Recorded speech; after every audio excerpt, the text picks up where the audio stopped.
তো এখন একটা ভাইয়ে দেখলাম যে অনেক কন্টেন্ট ক্রিয়েটর, অনেক হলুদ সাংবাদিক গিয়ে গিয়ে ওনার মানে ভিডিও নিয়ে পুরো 1 বছরের ভিডিও আপনার সংগ্রহ করে রাখতেছে। ইদানিং দেখলাম যে এক ভাইয়ের পেজে 60-এর উপরে প্লাস ভিডিও আপলোড দিছে, যেখানে কিনা একটা ভিডিও যদি আমি 500 টাকা করে ধরি তাহলে 60টা ভিডিওতে আপনার আসে 30,000 টাকা।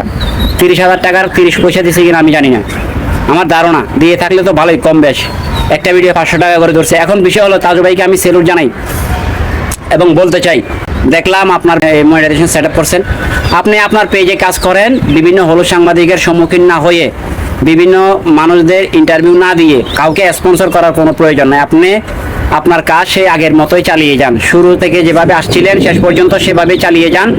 ইনশাল্লাহ আমাদের দোয়া ভালোবাসা আছে, থাকবে এবং দেশের মানুষ আপনার ভিডিওগুলো দেখবে, ঠিক আছে? আপনি সেভাবেই চালিয়ে যান, আপনার প্রতি রইল দোয়া ও ভালোবাসা, ঠিক আছে? আর মতামত জানাবেন কমেন্টে যে আমি কি কোনো ভুল বলছি কিনা।